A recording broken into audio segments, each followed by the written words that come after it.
Hi friends, welcome back to my channel అల్లరి విన్ను. ఈరోజు మన రెసిపీ వచ్చేసి గోధుమ పిండితో బేకరీ స్టైల్స్లో బిస్కెట్స్ ఎలా చేయాలో చూపిస్తానండి. ఎంతో టేస్టీగా ఇంట్లోనే బిస్కెట్స్ తయారు చేసుకోవచ్చండి. ఇది కేవలం 15 to 20 మినిట్స్లో మనకి బిస్కెట్స్ అనేవి రెడీ అయిపోతాయి. చాలా క్రంచీగా, చాలా సాఫ్టీగా బిస్కెట్స్ అనేవి మనం తయారు చేసుకోవచ్చండి. నేను కూడా ఇంట్లో తయారు చేశాను. చాలా అంటే చాలా బాగా వచ్చాయండి. ఇంకెందుకు ఆలస్యం, బిస్కెట్స్ రెడీ చేసేద్దాం రండి. ముందుగా అరకప్పుకి ఎక్కువ, ముప్పావు కప్పుకి తక్కువ అంటే అరకప్పుకు 2 టేబుల్ స్పూన్లు ఎక్కువ షుగర్ని తీసుకుందాం. ఇక్కడ మనం ఏ కప్పుతో షుగర్ వేస్తున్నామో అదే కప్పుతో మొత్తం మెజర్మెంట్స్ యూస్ చేయాలండి.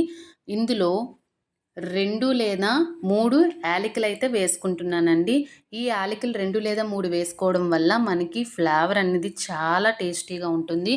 తర్వాత ముప్పావు కప్పు నెయ్యిని కూడా వేసుకుంటున్నాను. ఇక్కడ నెయ్యిని నేను తీసుకున్నాను. ఇది నెయ్యి అనేది ఆప్షనల్ పూర్తిగా. దీని ప్లేస్లో మీరు ఆయిల్ కానీ బటర్ కానీ తీసుకోవచ్చండి. నేను హెల్దీ అని నెయ్యిని తీసుకున్నాను. ఇప్పుడు వీటిని 2 లేదా 3 నిమిషాలు మిక్సీ పట్టాలి. మిక్సీ పట్టిన తర్వాత మనకి కన్సిస్టెన్సీ అనేది ఈ విధంగా పేస్ట్లా వస్తుందండి. ఇప్పుడు ఒక మిక్సింగ్ బౌల్లోకి ఈ కన్సిస్టెన్సీని అంతా కూడా తీసేసుకుందామండి. ఇక్కడ జాగ్రత్తగా వినండి, 2 లేదా 3 నిమిషాలు కంపల్సరిగా మనం మిక్సీ అనేది పట్టాలండి. అలా అయితేనే బిస్కెట్స్ అనేవి చాలా సాఫ్టీగా వస్తాయి. అండ్ ఈ కన్సిస్టెన్సీని బౌల్లోకి తీసుకున్న తర్వాత దీనిపైన బౌల్ పైన ఒక జల్లెడ పెట్టి 1 కప్పు గోధుమ పిండిని మరియు ముప్పావు కప్పు వరకు శనగపిండిని వేసుకొని జల్లించి తీసుకోవాలండి. కంపల్సరిగా జల్లించే తీసుకోవాలి, ఎందుకంటే ఈ పిండిలో ఏమైనా డస్ట్ ఉన్నట్టయితే బిస్కెట్స్ అనేవి సాఫ్ట్గా రావండి అందుకు.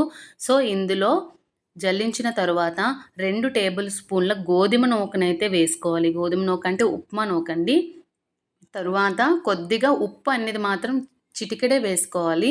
ఉప్పు అనేది ఎక్కువగా అయితే బిస్కెట్స్ అన్నవి మరీ ఉప్పుగా ఉంటే వేసుకొని ఇలా మనం చపాతీ కలుపుతాం కదండి, ఆ విధంగా మనం కన్సిస్టెన్సీని కలుపుకోవాలి.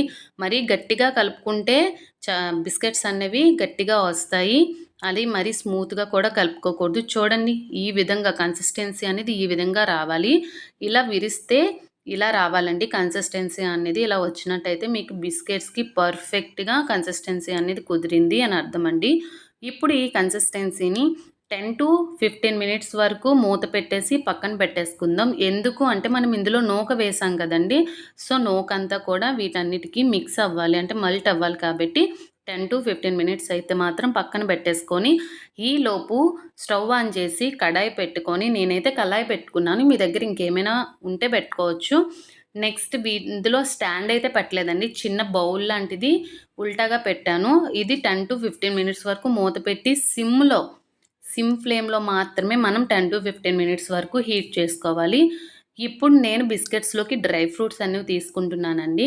బిస్కెట్స్ అన్నీ సమానంగా రావాలని చెప్పి నేను 1/2 టేబుల్ స్పూన్తో వీటిని రౌండ్గా చేసుకున్నాను. బిస్కెట్స్ అనేవి మరీ గట్టిగా ఒత్తకూడదండి.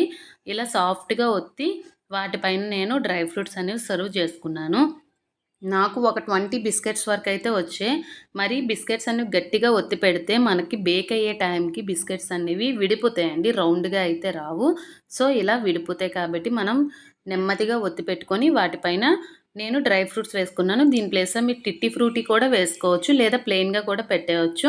తరువాత 10 మినిట్స్ తరువాత మనకి హీట్ అయిందా లేదా చూసి కడాయిలో ప్లేట్ అయితే పెట్టేసుకున్నానండి. నేను ఇక్కడ ప్లేట్ మాత్రమే పెడుతున్నాను. మీ దగ్గర కేక్ మౌల్ట్ ఉంటే కేక్ మౌల్ట్ కూడా వాడుకోవచ్చండి, నో ప్రాబ్లం. సో దీన్ని మనం 10 to 15 మినిట్స్ వరకు సిమ్ ఫ్లేమ్లో ఇలా బేక్ చేసిన తర్వాత 10 to 20 మినిట్స్ తర్వాత చూడండి, మనకి బిస్కెట్స్ అనేవి అయితే పర్ఫెక్ట్గా రెడీ అయిపోయి బిస్కెట్స్ పెద్దగా వచ్చినాయి అండ్ కలర్ కూడా చేంజ్ అయింది.